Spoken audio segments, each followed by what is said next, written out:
Good afternoon, everybody. Welcome to episode 18 of the ACE Performance Training Podcast. I am here today with fellow Tom DeBlas affiliate owner of Zaya Martial Arts coach, Mark Padilla. Hello, how are you today? And pre-apologize to everybody. We're having, it seems to be some slight I'm good. Thank you connectivity. for having me on, Jessica.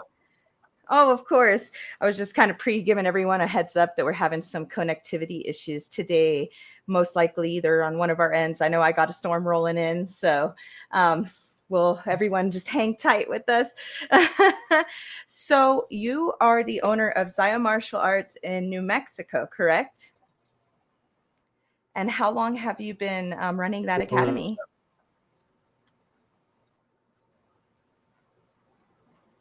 Yes, yeah. And that's a native. It's a native word. We pronounce it Zia here. Zia. Okay. Thank you for the correction. And how long have you been running that's the okay. academy? Everybody does it. Everybody does it. How long have you had the academy? We're in our fourth year now.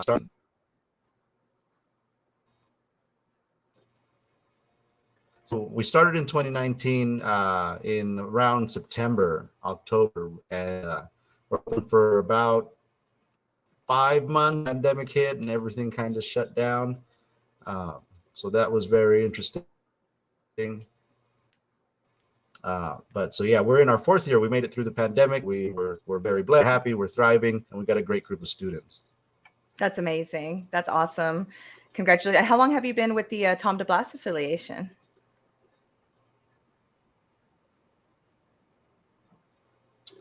About the same amount of time. You know, we knew going in that we wanted to affiliate with Tom.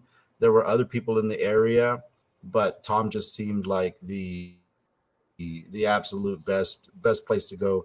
And we've been really happy since. We've met a lot of great people. Tom is an amazing asset and has been, especially for us, you know, going through the pandemic, making it out of there, tips and tricks that he gives us. It's been great. That's awesome.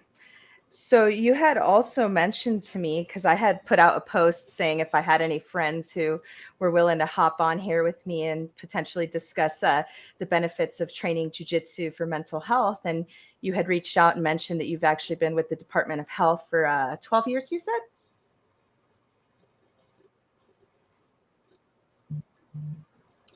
Yeah, so I have a 16-year-old son who has autism, and I worked with the Department of Health for specifically with adults with disabilities. So it's been a big part of my professional career before I got into martial arts. That's awesome. And with the Department of Health, you said it's mainly with adults with like intellectual, like autism, et cetera, and things like that.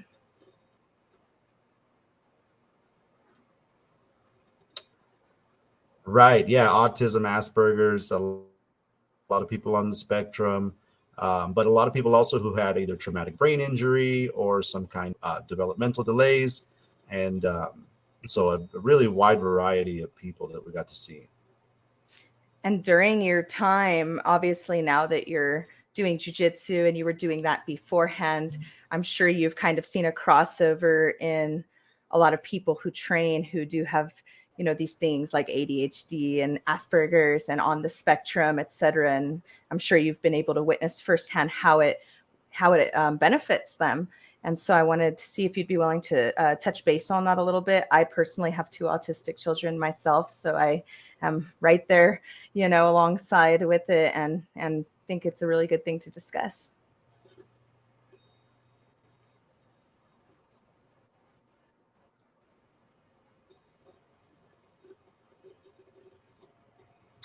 Yeah, it's definitely a challenge, and but it's been probably some of the most rewarding stuff that I ever did until I got into martial arts. And you know, I think martial arts is just as rewarding as working with some of the people that I had the experience to work with. But when you combine the two, you see just so much growth for people. It's a great outlet for any person, not just adults with disabilities, but also, you know, everyone to to manage mental health, to deal with stress, anxiety, depression. All of these things are major issues in our country. And a lot of them, martial arts seems to touch base on. Yes. And in your experience, what do you think there is about that? Because I was just talking about this the other day. There's something about it, something about what it does for you.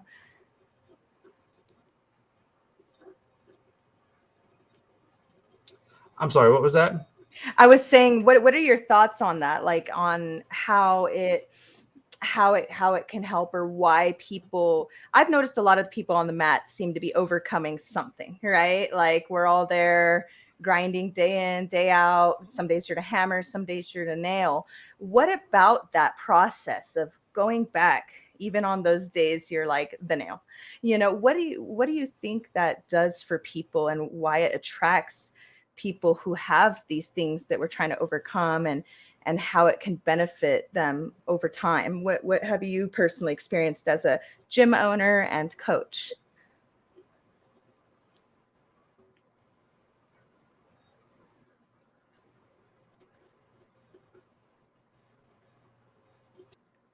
Yeah, so I've got a that I'd love to share about my niece, and just to touch on what you said real quick, I believe it was Tom DeBlas who said, I love some of his quotes, and he told us one time that the people that come through our doors, they're looking for something more. Anyone could go and join a local gym, a Planet Fitness, one of the weightlift chains, but they did it came through your doors. They came for martial arts because they want to learn a useful skill. They're looking to improve their mental health, deal with some of the stressors of life. And so I would feel like it's our duty to really help people in that area. We're not just giving them a place to work out. We're not just giving them a place to physically fit, but also a place that they could grow and cultivate, a healthy, balanced consciousness. And so my favorite example has been working with the kids. Okay. If you've gotten to work with kids, it's a definite challenge. It's been one of the hardest things I've ever had to do. And about like, just luring in blue belts to teach kids class and, just stuff like that. It was, I definitely felt it. And a friend of mine told me to stick with this class and to really pay attention. And so when I put all this into the kids class, seeing come out is amazing. Because when an adult comes in at 20 years old, or like myself, who found it years old, then it does positive things for adults, very positive. But the amount of change in we get when we get a child, 9 years old, 10 years old, that's going to impact them and stay with them for the rest of their life. And they're learning these skills so early in life that it's such a great benefit. So that's probably the most rewarding thing. I'll share a story about my niece who was, her parents aren't together. She's going back to school, and she had a lot of anxiety issues when she first started training. And so dominated, like you say, it's that day that you're the nail. And she steps on that, tears in her eyes. She says, I can't. She's like, I can't take it. And then she starts going off about school, about, school's this and home is this. And so, I sat her down and I had a really unique conversation with her the first time. And I let her know that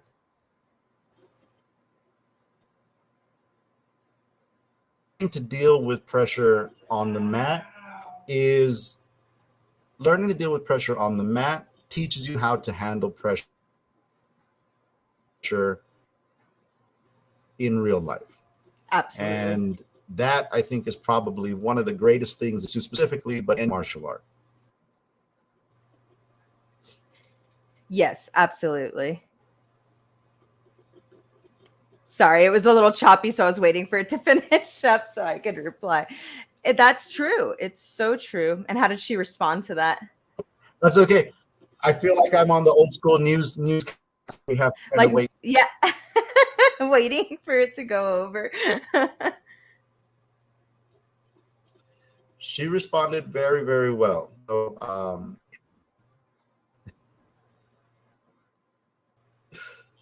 Sorry, I know it's like. Thank you, everybody, for bearing with us with the top. Even again, that takeaway, learning to deal with stressors on the mat teaches you how to deal with stress in your life.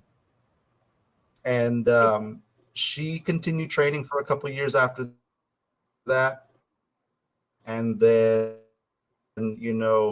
after at a certain point the kids hit the things don't phase them the way they used, and now confident because they've dealt with those situations in training. Now just about anything life can throw it, and we've seen just tremendous change in not only her but just about every one of our youth participants. Yeah, I could imagine it would definitely impact them because they're still in that like sponge stage. They're so absorbent and they're still learning how to navigate through the world. So teaching them the skills so young gives them more mental fortitude, I would imagine. I mean, look at what it does for us. So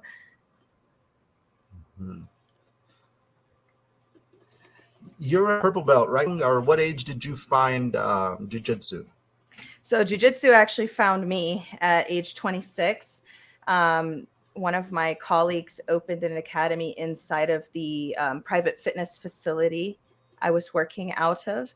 So I'm a purple belt. I've been training almost 7 years now. And I love it. Like, honestly, for me personally, the benefits it's had, especially with some of the current challenges I've faced in my life, I think I would have handled them much differently had I not been doing jujitsu all along.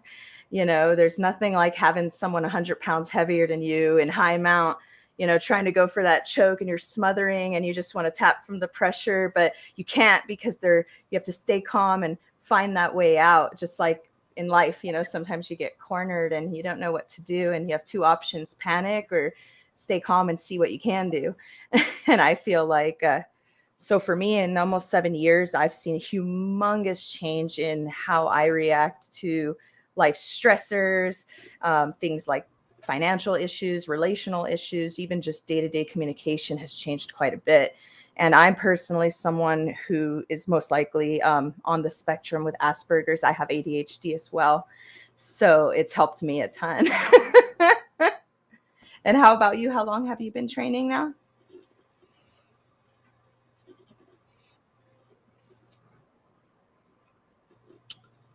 So I started at 31. I'm 38 this year. And yeah, I found it, late in life. I always loved jiu-jitsu since the Hoist Gracie tapes, back in the early UFC. And when I actually got to training it, it was, I had always loved it, but it just took me a long time to find it. And there's that old cliche, the best time to start jiu-jitsu is 10 years ago, and the second best time is today, which is very true. Yes.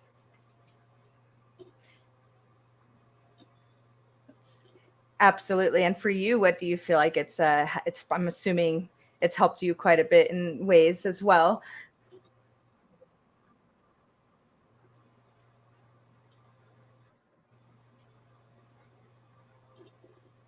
I didn't catch the last part of that. Oh, I was saying that I'm assuming you've probably personally also noticed the benefits it's done for you, even though we found it later in life. It probably helped improve how your day-to-day life went as well, and how you reacted to things and all that.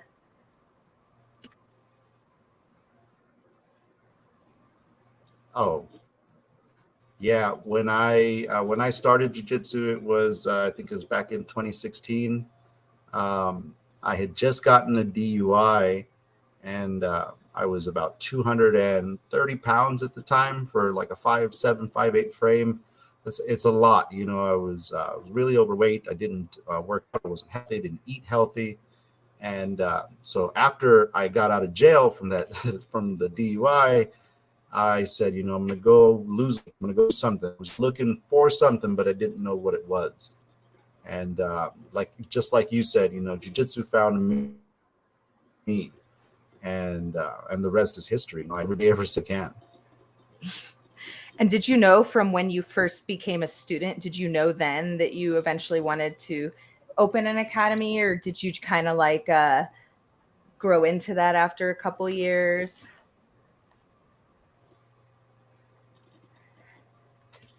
So yeah, I immediately fell in love with it. I was one of the teach as not bad, but as, when you're teaching as a white belt, you're usually making some mistakes.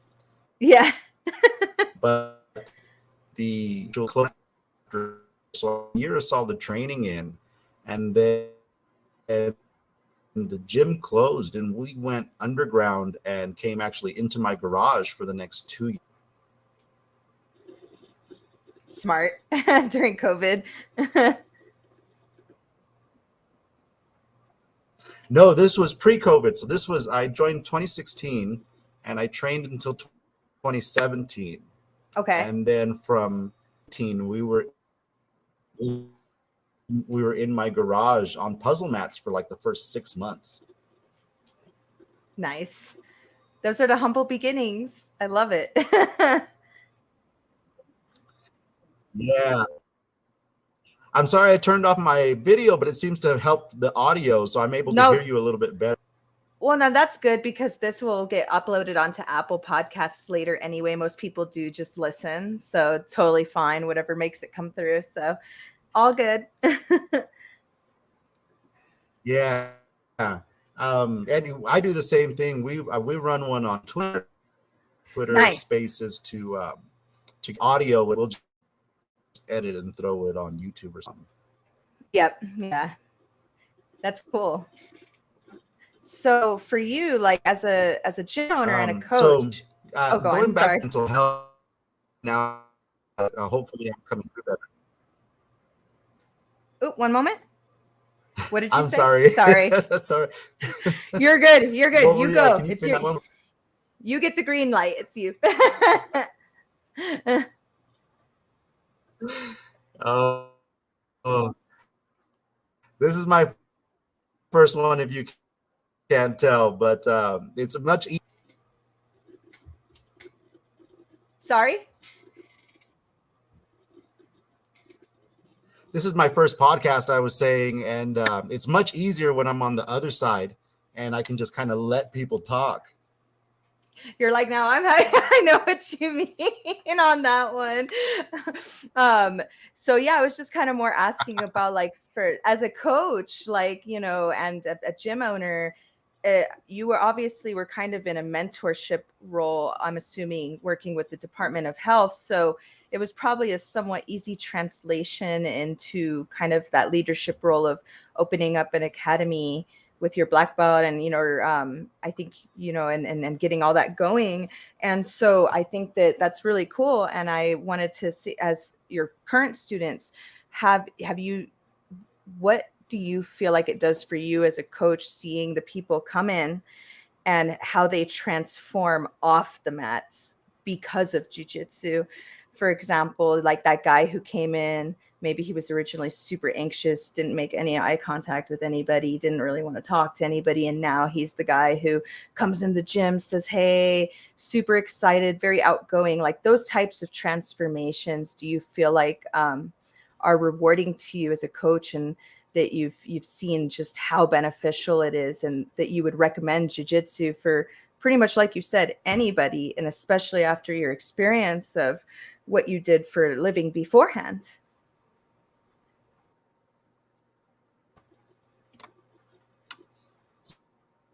The are just to go over. I mean, I could some, but just about everybody who steps on the mat has some kind of civility about life while you're there training.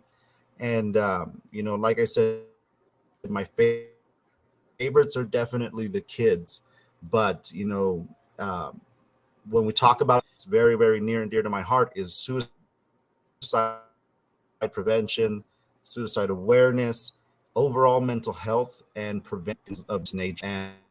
And I there were the years, and I know, when I see them on the mats, I know that they're doing well, and when I know that they could be struggling, and a lot, we'll try to reach out as instructors and and let people know that we still care. I know we're kind of stuck and glued to the mats, and but we're always thinking about those students, and they're always heavy in my heart. Absolutely. Absolutely. I've definitely, we've all, I'm sure, had our students that we know go through those struggles, and everybody goes through struggles. And definitely, I know many people that they say if it wasn't for jujitsu, they probably would have committed suicide or, continued with substance abuse and whatnot. And that's the crazy thing about how far reaching and it's not even at its pinnacle yet. It's still got, I've seen it help the college the college student who was always athletic, didn't D1 high school, so now they've got nothing to kind of do, and they've got nowhere to put all that energy and talent, and people was the struggle with substance abuse. It gives them something, an outlet to kind of to decompress, or to he's going into like the one getting ready for retirement, and jiu-jitsu is giving him something to look forward to, as opposed to kind of just sitting down and drinking coffee all day. That is so true. It's so widely beneficial for such a multitude of individuals. That's it, and it's something that I've really noticed. And a lot of people will, some people will, not feel comfortable to go to like therapy, traditional therapy, for example, and go talk to somebody about their feelings, in a room on a couch, but they're willing to go to jujitsu, and over time, as they become comfortable with their team, oftentimes they will open up and realize that a lot of their teammates have similar or struggles, or can empathize, and it really creates a nice group environment to just be and be dealing with whatever we're dealing with.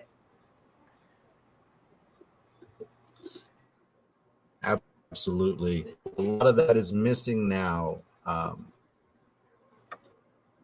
lot of symbols spiritually that them, or that they can resonate with. A lot of the stuff that worked for our parents and grandparents doesn't work for the newer generations. And a lot of people feel, spiritually disconnected, emotionally, Yes. disconnected. Yes. And, Jamie, who's probably listening, recommended a great book called, and I can't remember the author, but I mean, I listened to that, and in the intro, it was a great. But we have to look to connections of life that will give people and help people find more meaning in their everyday life. Yes. Can you repeat that sentence one more time? Because I feel like it was important and it came out a little choppy.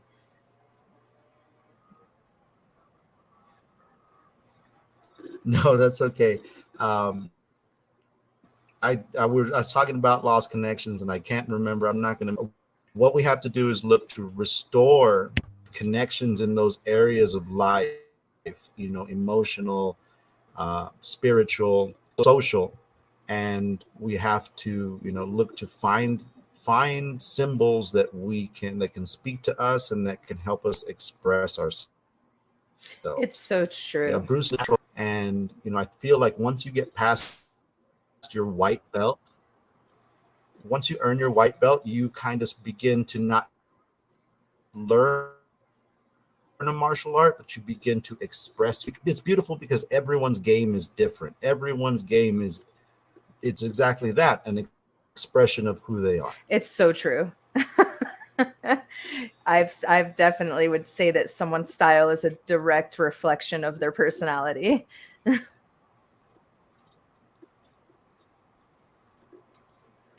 Absolutely.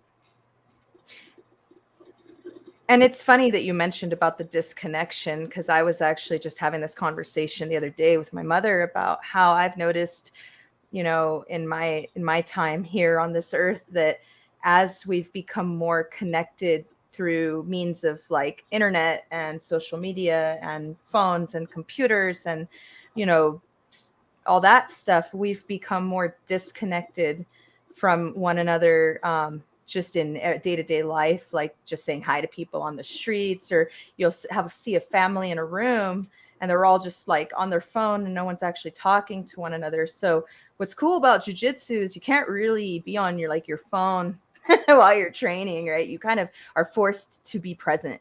You're forced. You have no choice to be present, or you're going to get cut. So that's something that I think is to be spoken for, is the way that it makes you be present in that moment with your team, with your instructor, with your drilling partner, and making you be, just in that moment and expressing yourself. And it is a connection that we've lost over these years, and it's very interesting to see. And that's something I was noticing the other day in my discussion, was that jujitsu does force you to be present in the moment, which is kind of cool. Yeah, you have to be present when someone's trying to strangle you like this way. Yeah, it's true. And I feel like being present And in an oh, go on. no, go ahead. No, it's your turn. You go. You're doing great. I think you were green light, so it's on you now.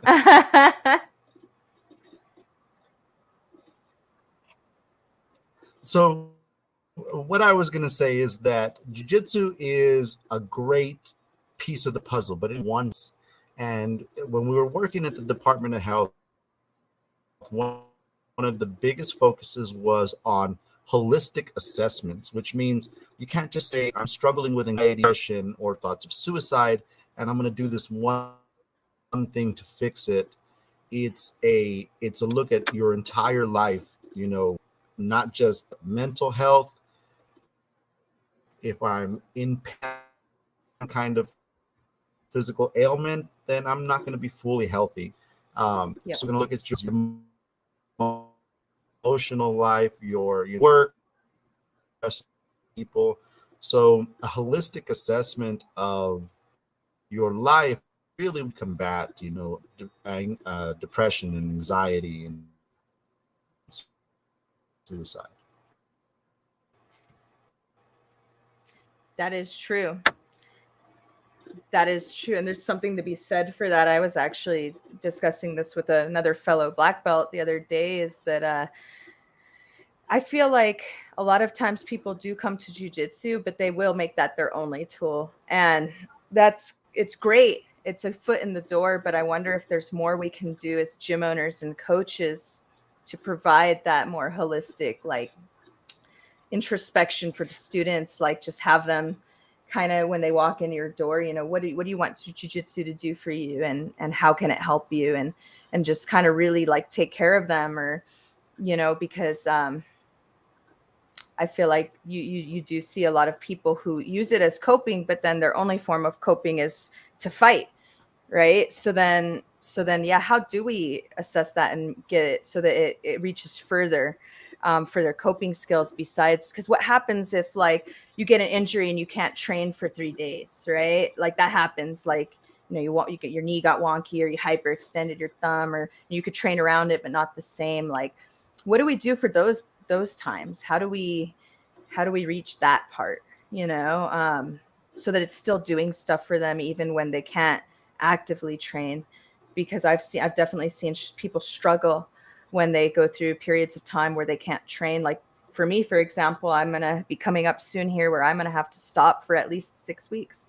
I'll still be there watching and coaching, but I won't be able to train. But I luckily do have other coping skills that I've developed over my years. So what are your thoughts on that, on, like, as coaches and gym owners, like, kind of making that an awareness to our students that it's a fantastic tool, but there has to also be some other things in the background to make it all so beneficial for your life? That's an absolutely amazing point. And again, get hit with injuries, and even I've had, train for, several weeks, and it's just up and down, sometimes. Yeah. So yeah, we have to have more options, owners and coaches, self, because you can't meet anybody there if you haven't been there yourself. So we have to deal with ourselves and make sure we're doing a holistic assessment, because it shows in our work. Yep. And I've got a great theory on burnout that I would love to share with people. Personally, what I have, because I used to teach these courses, and one of them I used a clip from a cartoon. What did you use? It's a clip from a cartoon called Avatar: The Okay. Last Airbender. It got really Uh, popular with the kids in the last few years, but it's an old like that Nickelodeon show. cartoon. Oh, I remember that one. There, yeah, there's a clip there. Yeah, I'll send you the link when we're done, and kind of from yoga. And the chakra system isn't the only. It beautifully explains for anyone to understand how these things affect our life and how we have to, dealing. Sorry, that last one was a little broken up, so I didn't fully catch it. My apologies. That's okay. I'll definitely send the clip. I can, going back to the chakra system from yoga. If you've ever seen it, it was one of Yes, my first yes. tattoos after I started, and it's a beautiful way. It addresses something in our lives that we need to deal with and sometimes cover. Yes. Yes, that's absolutely true. That's absolutely true.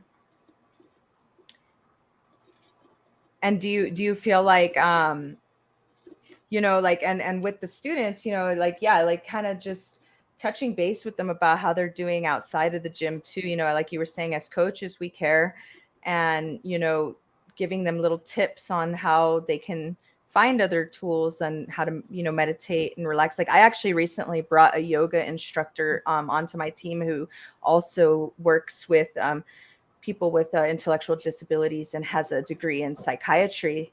And she's going to be helping me figure out ways to kind of open up, give the students a safe space to feel like, if they need recommendations or outlets for other things, how we can kind of develop like a comprehensive care team for them available that we can refer them to if they need other things besides the jujitsu, if they need like some nutritional guidance, or if they do need the therapist, or if they need anything like that. Or like there's people who do like brain spotting and cognitive behavioral therapy and all different kinds of things that people could benefit from. And I feel like if we're taking on the role of being like a mentor and a jujitsu coach, it's kind of good and smart of us to have those resources available to direct our students to if we recognize someone might be struggling and might need a little extra help, that or if they have to be off the mats for a bit, or if do we know a chiro who can help fix that injury, and just kind of making sure we're taking care of them. I think that would help people feel like keep that retention up and keep people on the mats even when they're struggling. Because we have those people who fall off when they're struggling, and then we when they come back we're happy. But how do we keep them on even when they're struggling, or keep them coming to watch and all of that? I feel like that's something that as coaches and gym owners we need to focus on.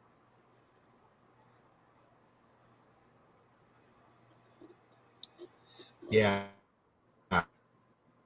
those are great points. Injury is, comes in you, and they're really excited, and then they get injured, and every different. We do have to. That's why we do a lot of yoga to keep the body healthy. Yeah. Yeah, it's big. It's big. Being I think it helps with proprioception too, just like knowing where your limbs are, which helps your jujitsu.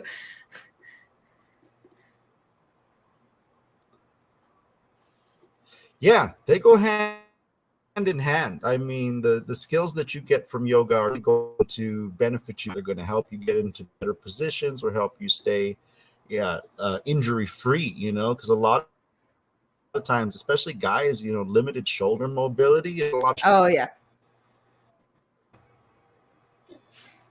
And most of us are like upper cross, we're all forward shoulders and forward head, and yoga helps open everything up, get you all opened up.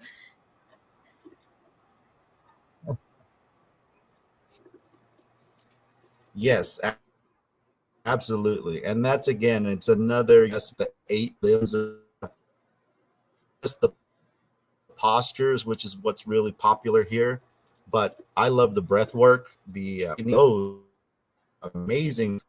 I mean, Hickson Gracie even talks about it in his book. He titled it after breathing. Yep. Yep. Breath work's important too, because if you don't know how to breathe right, you can get injured.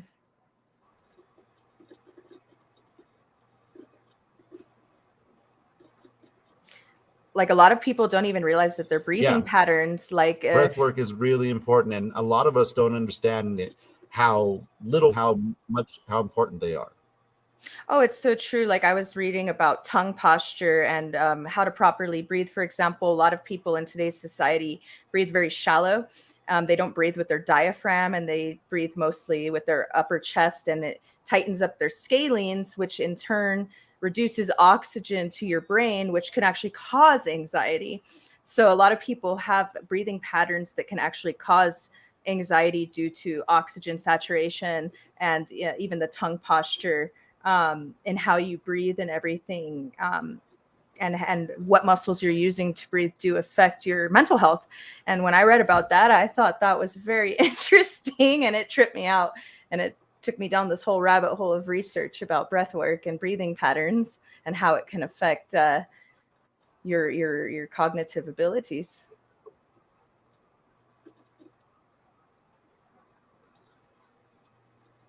Absolutely, I would recommend anybody look into it. Like Wim Hof has a lot of his breathing method, but any kind of breath work that you physically mentioned, um, and there's a bunch of free stuff on YouTube. I know the tube, it's crazy. It's like everything's there now. Everything's there at the tip of our fingers, which is great. So there aren't really any excuses for us these days to not try to look into it, right? No, exactly. Like when we first got into jujitsu, there wasn't instructionals everywhere and all BJJ fanatics. You know, it's really changed in the last few years, even. And that has its pros and its cons. Obviously, a lot of pros, way more pros than cons. Only very few cons, but I think it's a really cool thing. And watching how our sport has spread, um, is really, really quite beautiful over the years. Now, another thing I wanted to touch base on, you had mentioned about nutrition. Um, that's one thing as coaches also I've noticed, I'll have someone come in and I could tell, they've trained like every day that week and they look just totally depleted. And so like over at my academy, I have Foxhound supplements, but I also will just kind of give them some basic guidance on, making sure they're hydrated and have enough electrolytes, and, their sleeping patterns and things like that, because I feel like that affects not only their jujitsu performance, but their mental health and everything. It's all so, like you said, a holistic approach to make sure that they're really getting the full benefit of what they're doing and that they're healthy while they're doing it, and hopefully reducing injuries. I mean, obviously, we get injured a lot, but it's nice to reduce it with a combination of nutrition and mindfulness, and not overworking and overtraining, and like you were saying, burning out, because a lot of people will do that. They'll just train. Like I trained twice a day for 7 days at one point, and I totally hit a burnout spot So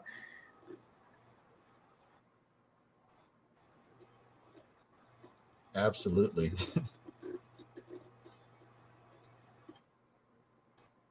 sorry, I know it's like we're like having to wait to go Burnout is back. interesting, and this was more out in the work with call centers, and I've always gravitated towards training and teaching with coach. But you can experience burnout in every single job, in every aspect and area of life. It's true. It's absolutely true. And so for you, what do you feel is the best way to avoid burnout?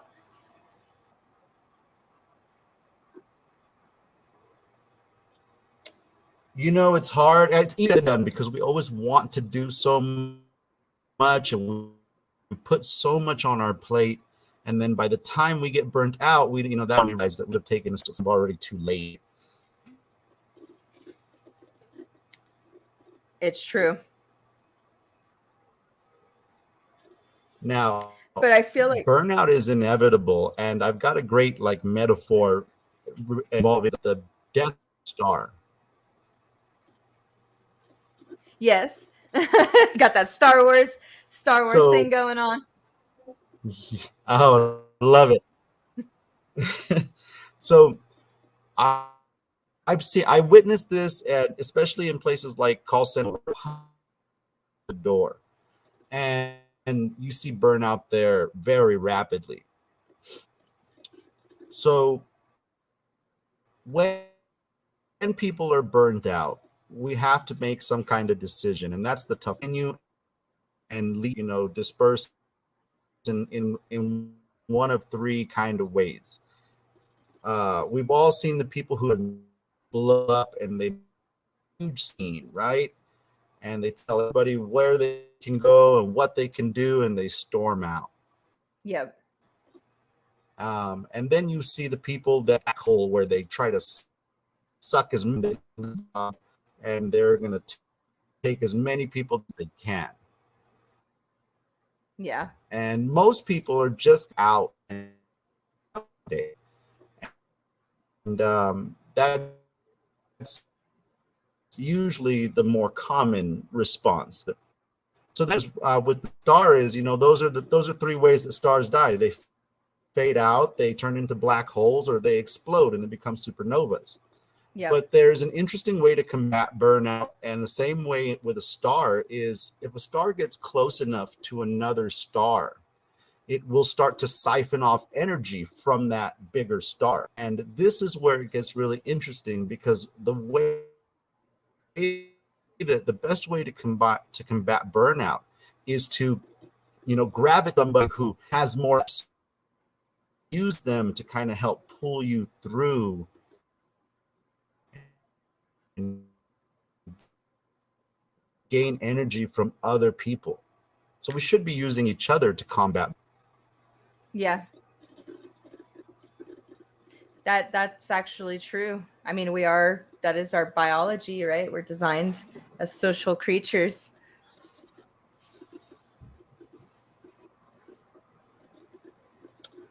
Yeah, and that's the hard part, is that a lot of times when we get to the point, reaching out is the last thing that we want to do.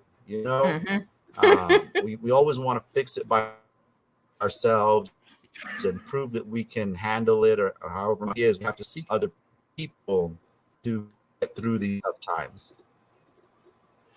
Yeah, and a lot of times, unfortunately, there's societal pressure to be able to do that as well these days. You're viewed as weak, or if you can't do it on your own, which is so misconstrued.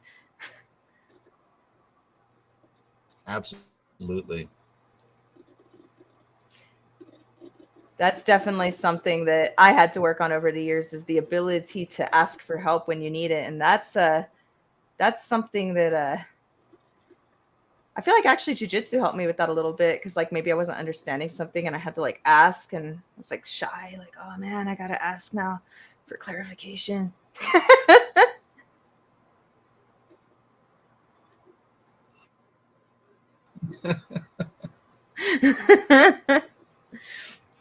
That is what's cool about that, though, is because it puts us in that role.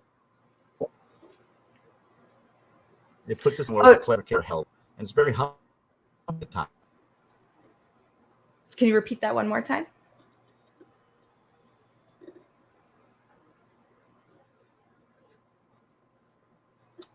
I said jiu-jitsu puts us in that position where we have to ask for help. Ask, It's true. It kind of forces you to be social. Like I used to have terrible social anxiety to the point where making eye contact with somebody taught like just a random person in the Walgreens who wants to like chit chat, I would like be like, oh my God, no, don't look at me. And then, going to jujitsu definitely changed that because you're like, especially when you're going to like an open mat or something and you're just kind of sitting there and you have to ask somebody to roll you don't know. And it's kind of like, but now I just like go up to people, just, hey, I could like put my hand on it's the shoulder. Hey, how you doing? And it's really changed me a lot as far as that goes, the social anxiety aspect, because it forced me to be social with my other socially awkward teammates.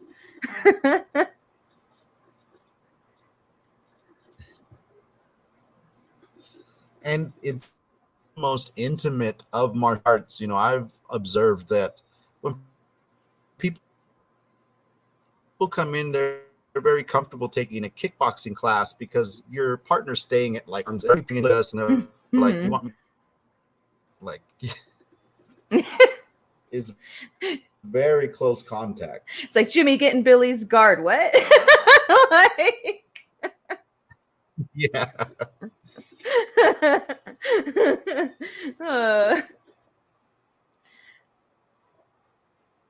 and then And for kids is the best place because adults won't think, just kind of get weird. the Kids what? will definitely let you know that it's that they're not comfortable with that. Oh yeah, they don't hold back. Kids Kids, will they'll just be definitely like, let you know when they're not comfortable or when something seems weird. Yeah. oh Oh, yeah, they're so honest. it's great. It's great how honest they are. It keeps you honest.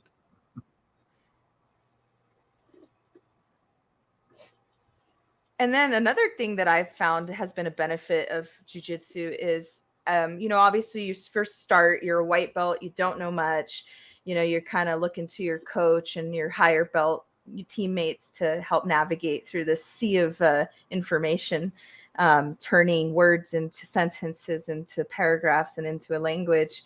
And over time, as you progress, then you'll have someone new come in and you'll find yourself helping them out. And um, it takes people who are being mentored and turns them into mentors sometimes, which is really cool to watch. Someone who used to be like social, I have a particular student who was extremely anxious, shy, didn't really talk to anybody, and now he's over here like showing the new people, like, trying to help them and trying to assist them through drills, and it's just beautiful to watch um, that transformation.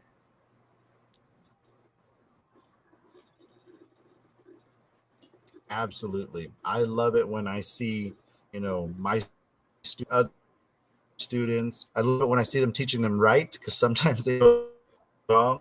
We're And you're all like, there at one time. oh, yeah, yeah.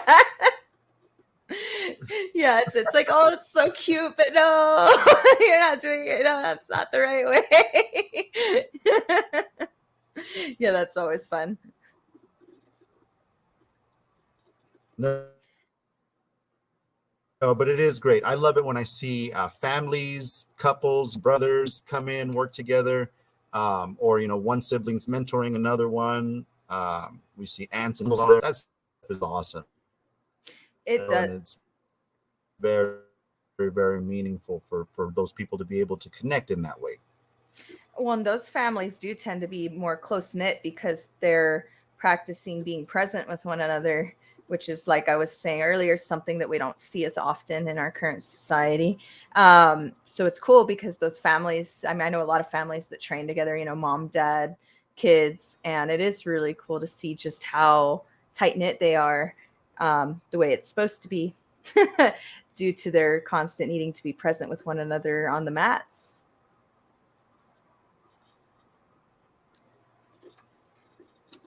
Oh yeah, we recently had a teenage girl, I think around 13, 14, and she had been training with us for a little over a year. And her mom, who was always very active physically, started training this year or this month. Kind of showing the mom, all the things that she's learned, and mom's learning them for the first time. It's a really cool dynamic. That's really cool. And I'm pretty sure it's getting them to bond very much so. That's really cool. Yeah, which is really hard. If you have kids nowadays, I mean, that's one thing I struggle with is communicating with them effectively. Yeah, that is true.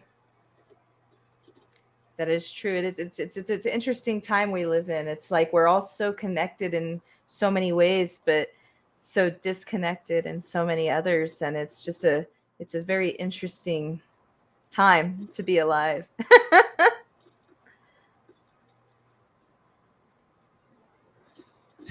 Yeah, it is. But what a wonderful time. I would. It's cool, for me. I love it. I always say life's a trip and I'm just here for the ride. I'm here on the journey. So it's really cool. And honestly, for me personally, if I had never found jujitsu, I don't know where I'd be today, honestly. It has been the only thing that's gotten me through some of the toughest times in my life have actually been while I was actively training. And I think that's why I was able to push through those times. And I'm so thankful for it. And the connections I've made, like the friendships I've made on the mats, are far outlasting and far more sincere than the ones I had made at other points in my life as well.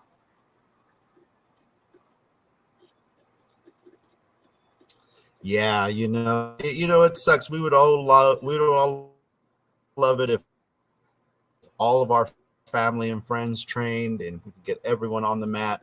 They're probably sick of me inviting them to train, but it, it is really cool when one of them does take the invitation. It's really exciting. You're like, yay.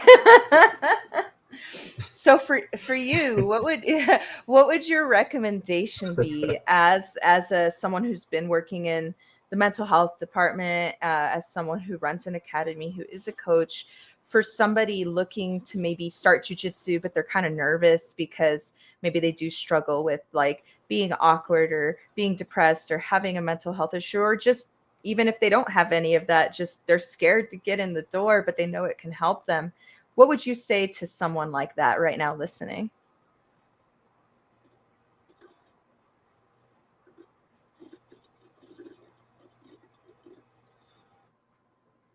You know, to someone like that, if you're just going to try, um, everybody has to find what works for them. And jujitsu isn't for everyone, but whoever to those of you have, who have tried it, who know that it helps you, but you haven't been training, come back to the mat. We mean, especially on the days that you don't want to train, and I promise you, you'll never regret it. So true. Those end up being the best days, the days you don't want to go. Yeah, we get no credit on the days that we want to go. That doesn't count. So true. So true. That's too easy. But that's kind of like kind of circling back to how it can help with our life and mental fortitude. You know how many times we have things we want to do in our life that we just don't want to do, like go to work or pay that bill or go take care of you know draining out that water heater or whatever you have on your list, but you just got to do it sometimes. And that's just like, if you can get through a day where you don't want to train and you can force yourself to go, then you can kind of make yourself do whatever needs to get done. Yeah. Yes, and it's that kind of mental fatigue help one turn things around in their life, or at least feel like they can manage things. So true. Well, thank you so much for hopping on and discussing all this with me today. I would definitely love to have you on again soon. Maybe when I don't have a storm rolling in, and we can talk even more about it. Um, but I think that this has been super beneficial to discuss, because I feel like it's becoming a little more known now about the benefits of training and mental health. And I think if more people understood the actual full spectrum of just how beneficial jiu-jitsu can be for somebody, whether you have struggles or not, the fortitude it can build, and the calmness it gives you in day-to-day interactions when things maybe most people would react differently. um, I think that most people could benefit from it. And I think that it's just a really beautiful thing.